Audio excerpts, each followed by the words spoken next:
نکاح کے متعلق آگے نیا مسئلہ بیان فرما رہے کہ ولا ينعقد نکاح المسلمین الا بحضور شاہدین حرین عاقلین بالغین مسلمین رجلین اور رجل وامرأتین عدولا کان وغیر عدول۔ یا سے یہ بیان کرنا چاہ رہے کہ نکاح کے انعقاد کے لیے دو گواہوں کا ہونا ضروری ہے۔ گواہی کے بغیر نکاح کرنا جرم تصور ہوتا ہے، نکاح نہیں ہوتا۔ اور پھر وہ جو گواہ ہونے چاہے نا وہ بھی آزاد آدمی ہو،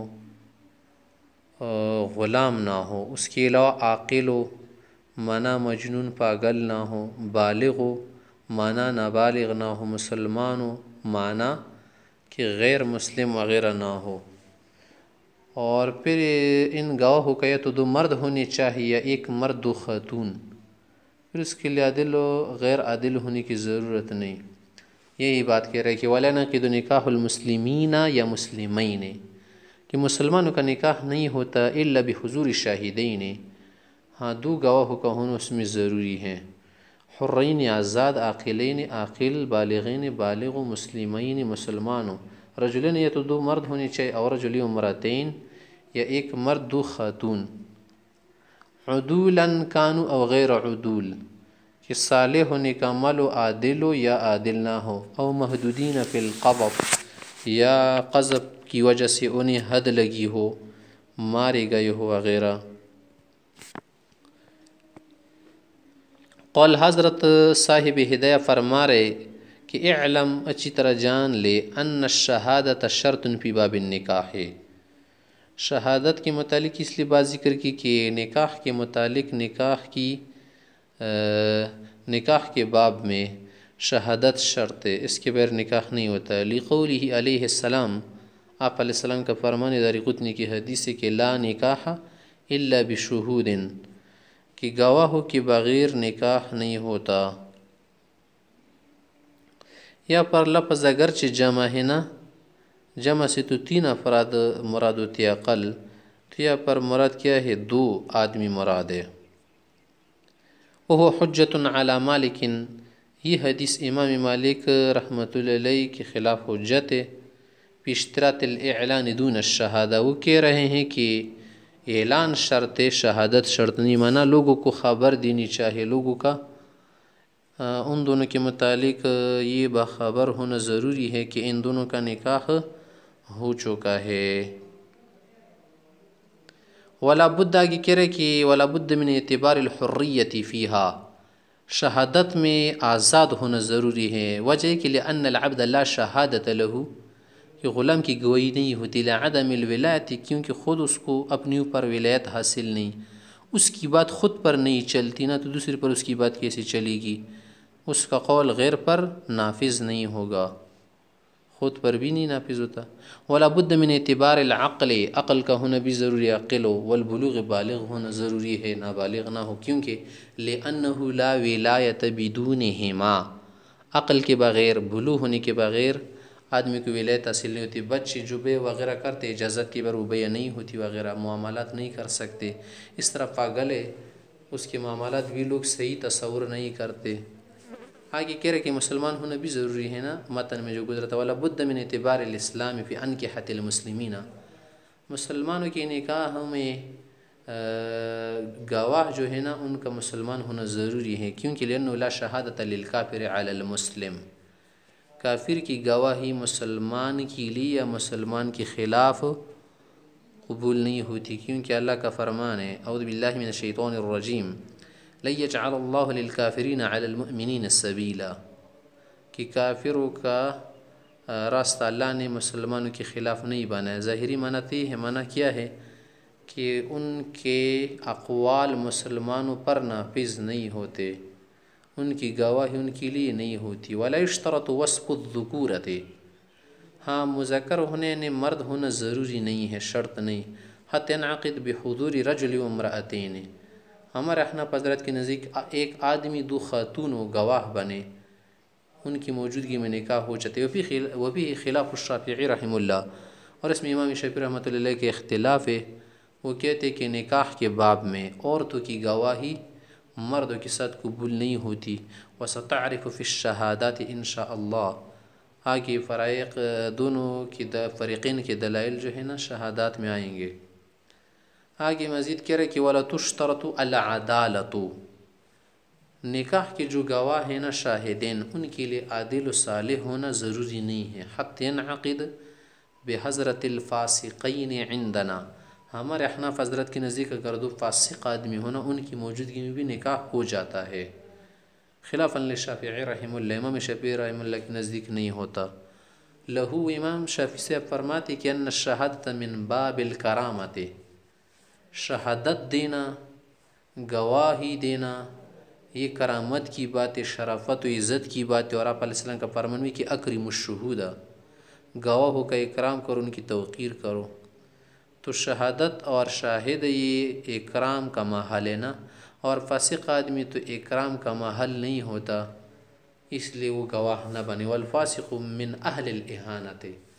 فاسق کی تو توقیر نہیں کی جاتی بلکہ توہین وغیرہ کی جاتی. توہین کا یہ معنی نہیں کہ بس اسے کیا کرے ذلیل کر دے، معنی ان چیزوں میں انہیں اہل نہیں سمجھا جاتا. ولانا ہمارے حنف حضرات دلیل میں کہتے ہیں کہ انہ من اہل الولایت. چلو فاسق آدمی کرامت کا اکرام کا اہل تو نہیں، ولایت کا تو اہل ہے نا. اس کے تصرفات خود پر بھی نافذ ہوتے ہیں. جب خود پر نافذ ہوتے تو ایسے باب میں بھی نافذ ہوں گے. فیکون من اہل الشہادت، تو شہادت کا اہل ہے. وہذا، اور یہ ولایت جو ہے نا ولایت کا اہل ہے نا وہ اس وجہ سے لأنہ لما لم يحرم یا لم يحرم الولایت علی نفسہ، کہ جب وہ ولایت سے خود پر محروم نہیں ہوئے نا خود پر اس کی ولایت حاصل ہے.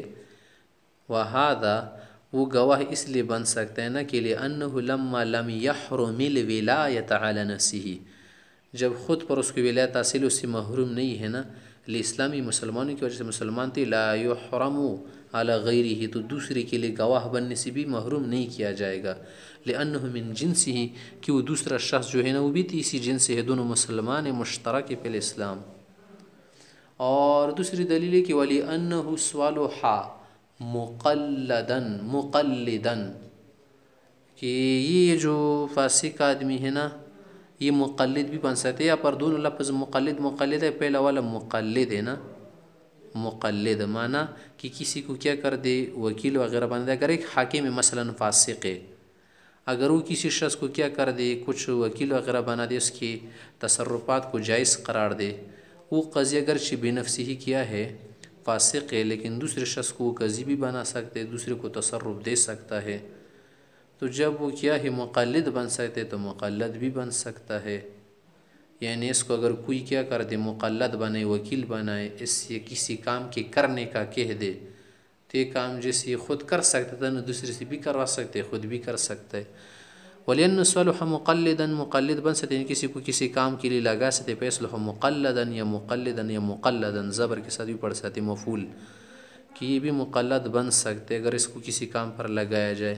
وَكَذَا شَاهِدًا، اس طرح سے گواہ بھی بن سکتے. والمحدود فی القذف، اگر ایک آدمی کو قذف تہمت بہتان کی وجہ سے حد لگی ہو وہ بھی ہمارے حنف حضرت کے نزدیک نکاح میں گواہ بن سکتا ہے. من اہل الولایت فیکون من اہل الشہادت، تو گواہی کا بھی اہل ہوگا. تحملاً، لیکن یہ کس صورت میں؟ تحمل کی صورت میں گواہ بن سکتے. تحمل کا معنی یہ ہے کہ ایک جگہ پر نکاح ہو رہا تھا، دو فاسق آدمی وہاں پر موجود تھے، نکاح تو ہو جائے گا اور اس آدمی اور خاتون کا نکاح درست ہو جائے گا کیونکہ تحمل ہے. تحمل کا معنی کسی چیز کا اٹھانا، اور ایک ہے ادا کرنا. ایک ہے تحمل اور ایک ہے ادا کرنا. ادائیگی تو نہیں کر سکتی آدمی. اگر کل کو ان کی بیچ اختلاف آ گیا تو یہ گواہی کے طور پر وہاں نہیں جا سکتی کہ گواہی دے کہ ہمارے سامنے نکاح ہوا تھا. گواہ کے طور پر خود کو پیش نہیں کر سکتے. ہاں گواہ بن سکتے، ان کی موجودگی میں نکاح ہو جاتے. تو ہم کہتے پیکون من اہل الشہادت تحملاً، تحمل تو کر سکتے ہیں معنی گواہ بن سکتے ہیں، ہاں ادائیگی نہیں کر سکتے. یعنی گواہی کی کیا نہیں کر سکتے؟ ادائیگی نہیں کر سکتے. وَإِنَّمَا الْفَائِتُ، ان کے حق میں جو چیز فوت ہو چکی ہے وہ کیا ہے؟ ثمرۃ الاداء، کہ کل کو یہ گواہ نہیں بن سکتی کہ کیا کر دے، عدالت میں جا کر گواہی دے، کیونکہ بالنہی ان لوگوں کے لیے منع آیا ہے لجریمتہ، کہ ایک جرم ہے۔ قرآن کریم میں کیا ارشاد ہے اللہ کا، اعوذ باللہ من الشیطان الرجیم، وَلَا تَقْبَلُوا لَهُمْ شَهَادَةً أَبَدًا، ان کی گواہی قبول نہ کرو۔ کیا معنی؟ گواہ تو بن سکتے، ہاں گواہی کے لیے عدالت میں جا کر خود کے متعلق نہیں کہہ سکتے کہ ہم گواہ تھے۔ ولا یبالا بھی فواتی، چلو ادائیگی کی تھی، کوئی بات نہیں، کوئی پرواہ نہیں، کوئی مبالات نہیں۔ کما فی شہادت العمیان، جسے دو اندھے آدمی اگر گواہ بنے تو کیا ہو سکتے ہیں، گواہ تو بن سکتے ہیں، ہاں ان کی گواہی سنی نہیں جا سکتی۔ اسی طرح وابنی العاقدین، دو آدمی تھے عقد کر رہے تھے آپس میں، ان کے متعلق دو بیٹوں نے گواہی دی، گواہ ان کے لیے بنے، گواہ بن سکتے لیکن گواہی دے نہیں سکتے۔ مثلا ایک آدمی، اس نے کسی کے ساتھ عقد کیا، اس کا بیٹا وہاں پر موجود تھا، دوسرا آدمی تھا جس نے عقد کیا تھا نا، اس کا بیٹا بھی موجود تھا، یا دونوں بیٹے کسی کے لیے گواہ بنے تھے، تو گواہ تو بن سکتے لیکن گواہی کی ادائیگی نہیں کر سکتے۔ قال کہ حضرت مصنف سے فرماتے وَإِن تزوج مسلم ذمیۃً، اگر ایک مسلمان اس نے ذمیہ سے نکاح کیا، جیسے پہلے زمانے میں تو تب تو لوگ کیا ہے، ذمی کم رہے جو اہل کتاب ہو، بشہادت ذمیین، کہ دو ذمی کافر وہاں پر موجود، ان کی موجودگی میں نکاح ہو گئے، جاز عند ابی حنیفہ و ابی یوسف رحمہم اللہ، شیخین حضرات کے نزدیک نکاح ہو جاتا ہے۔ وقال محمد بن زفر رحمہم اللہ، امام محمد امام زفر سے فرماتے لا يجوز، یہ نکاح نہیں ہوتا، کیونکہ لأن السماع فی النکاح شہادۃ، کہ نکاح کے باب میں ایجاب و قبول کا سننا، یہ تو شہادت ہے نا، ایک آدمی کیا کر رہے، ایجاب کر رہے، خاتون جی قبول کر رہے، تو یہ ایجاب اور قبول کا لفظ تو سننا ہے نا، اور یہ سننا شہادت ہے۔ ولا شہادت للکافر علی المسلم، اور یہ جو ذمی ہے نا، یہ تو کافر ہے نا، کافر آدمی مسلمان کے خلاف گواہ نہیں بن سکتا، اور اس کے لیے گواہ نہیں بن سکتے۔ فَكَأَنَّهُمَا لَمْ يَسْمَعَا كَلَامَ الْمُسْلِمِ، تو گوئے سے سمجھے کہ چلو جو ذمیہ ہے اس کا کلام تو دونوں نے سنا ہے، کیونکہ وہ بھی دونوں ذمی ہیں، لیکن جو مسلمان شوہر ہے اس کا کلام تو نہیں سنا ہے انہوں نے، جب سنے نہیں تو گواہی نہیں بنی، تو گواہی جب نہیں بنی نکاح تو گواہی کے بغیر ہوا، اس لیے نکاح درست نہیں ہوتا۔ یہ کن کا مذہب ہے؟ امام محمد امام زفر سے کا، اور ان کی دلیل ہے۔ ہمارے شیخین صاحبین فرماتے ہیں کہ نہیں، وَلَهُمَا، وہ دونوں صاحب کہتے کہ ان الشہادۃ شرطت فی النکاح، نکاح میں گواہی کا جو شرط لگایا گیا ہے نا، وہ اس لیے لگایا کہ علی اعتبار اثبات الملک، یہ شہادت وغیرہ اس لیے معتبر گواہی کے ملک ثابت کیا جائے، ملک متعا، اور یہ جو ملک ہے نا لورودہ علی محل، یہ ملک ایسی جگہ پر آ جاتا ہے، لورودہ معنی آ جاتا ہے ایسے محل پر، اسی جگہ پر، ذی خطورن کی وہ کیا ہے، خطرے والا، خطرے معنی ہے شرف والا ہے، عزت و مکان والا ہے۔ لا علی اعتبار وجوب المہر، اس اعتبار سے تو نہیں آتا کہ مہر واجب ہو جائے، کیونکہ مہر وغیرہ تو مال ہے، مال کی وجوب کے لیے کسی جگہ پر بھی گواہی شرط نہیں ہے، تو پتہ چل گیا کہ یہاں پر جو گواہی شرط ہے نا، اس بات ملک متعی کے لیے ہیں۔ اذ لا شہادت تشترط فی لزوم المال، کیونکہ کسی مال کے لازم ہونے میں شہادت تو شرط نہیں۔ وہما شاہدان علیہا، اور یہاں پر یہ جو دونوں آدمی ہیں نا، وہ کیا ہے، شاہد ہے کس پر، اس خاتون پر، بخلاف ما اذا لم يسمع کلام الزوج، ہاں اگر یہ صورت ہو کہ وہ دونوں گواہ شوہر کا کلام نہ سن سکے، جو ایجاب و قبول کا لفظ ہے نا، اگر اس کو نہ سنے تو پھر تو آپ کی بات درست ہے۔ لأن العقد ينعقد بکلامہما، کیونکہ جو نکاح کا عقد ہے نا، وہ تو خاتون اور وہ تو بیوی اور شوہر کے کلام سے منعقد ہو جاتے ہیں نا، جب انہوں نے شوہر کا کلام ہی نہیں سنا تو پھر پیدا کیا۔ والشہادۃ شرطت علی العقد، اور شہادت تو عقد کے لیے شرط ہے نا، جب کلام نہ سنے تو ہم بھی کہیں گے چلو ٹھیک ہے نکاح نہیں ہوا۔ آگے کہہ رہے ومن امر رجلا بأن یزوج ابنتہ الصغیرۃ، اگر ایک شخص نے دوسرے کو حکم دیا وکیل وغیرہ بنا کر کہ آپ اپنی بیٹی کا، جو آپ کی چھوٹی بیٹی ہے، اس کا نکاح میرے ساتھ کر دو، فزوجہا، اس شخص نے کیا کر دیا؟ نکاح کر دیا، والاب حاضر، اور ابا جان اس وقت اس کا حاضر تھا، بشہادت رجل واحد سواہما، اس وکیل اور ابا جان کے سوا ایک اور آدمی بھی تھا، جاز النکاح، یہ نکاح ہو جاتا ہے۔ کیسے؟ صورت دیکھے، مثلا زید ایک آدمی ہے، اس نے حکم دیا اسد صاحب کو کہ تم کیا کر دو، میری جو کیا ہے بیٹی ہے نا، تم اس کا کیا کر دو، نکاح کر دو۔ تو یہ جو اسد صاحب ہے نا، یہ تو وکیل ہے نا، اور زید صاحب کیا ہے، موکل ہے۔ اسد صاحب نے کیا کر دیا، اس لڑکی کا نکاح کسی سے کر دیا۔ یہاں پر زید صاحب اس لڑکی کا ابا جان ہے، اسد صاحب کیا ہے، وکیل ہے، اور اسد صاحب زید صاحب کے علاوہ ایک تیسرا آدمی بھی تھا۔ کہہ رہا کہ وَلَبُ حَاضِرٌ بِشَهَادَةِ رَجُلٍ وَاحِدٍ سِوَاهُمَا، ایک اور آدمی بھی موجود ہے، اس کا نام ہے شاہد خان۔ تو جاز النکاح، یہ نکاح درست ہو جاتا ہے۔ وجہ کیا ہے؟ وجہ کے لیے ان الاب یجعل مباشرا، یہاں پر جس کا ابا جان ہے نا اس لڑکی کا، اس کو ہم کہیں گے کہ تم ہی عاقد ہو۔ مباشر مانا خود سے کرنے والا کسی کام کا، ڈائریکٹر، لاتحاد المجلس، کیونکہ مجلس ہے کہ فیکون الوکیل سفیرا ومعبرا، یہاں پر زید صاحب نے وکیل کو، جو زید صاحب نے اسد کو جو کہا تھا کہ تم میری بیٹی کا نکاح کر دو نا کسی سے، تو یہ اسد صاحب صرف محض سفیر ہے، صرف معبر ہے۔ سفیر کا کیا معنی؟ صرف بس آگے بات پہنچانے والا ہے، خود کام کرنے والا نہیں ہے۔ اصل جو عقد کے حقوق راجع ہوتے ہیں، کس کی طرف راجع ہوتے ہیں؟ موکل کی طرف۔ فَيَبْقَى الْمُزَوِّجُ، یہ جو نکاح کروانے والا ہے نا، یہ رہے گا کیا؟ شاہدن، ایک شاہد بن گیا۔ ایک تو یہ ہوا نا، تیسرا آدمی بھی موجود تھا، کون تھا؟ شاہد خان، تو اس کے ساتھ مل گیا، دو گواہ بن گیا، اور یہ وکیل تیسرا ہے، چل اس کو نکال دو، تو نکاح ہو جائے گا، کیونکہ دو گواہ بن رہے۔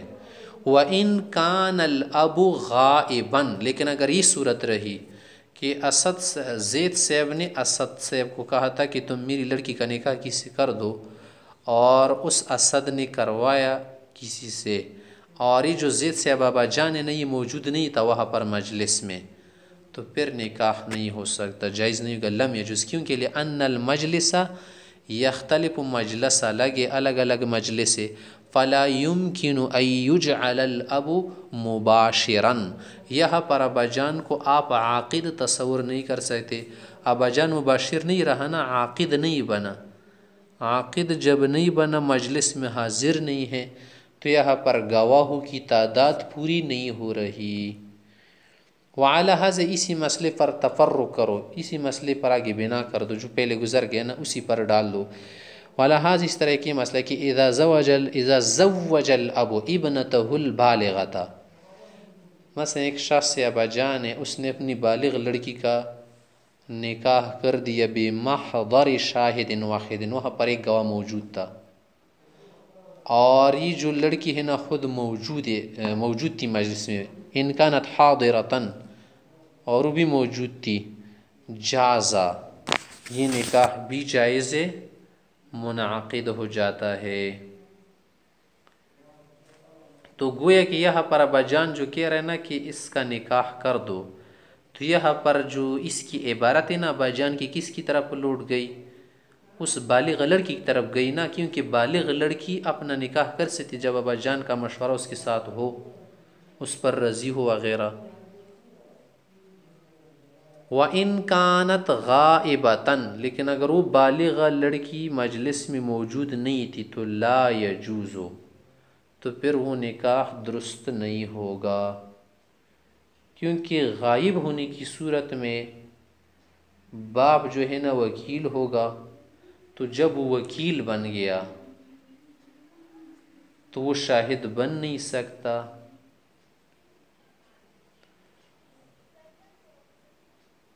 تو اس لیے کیا نہیں ہوگا، نکاح درست نہیں ہوگا.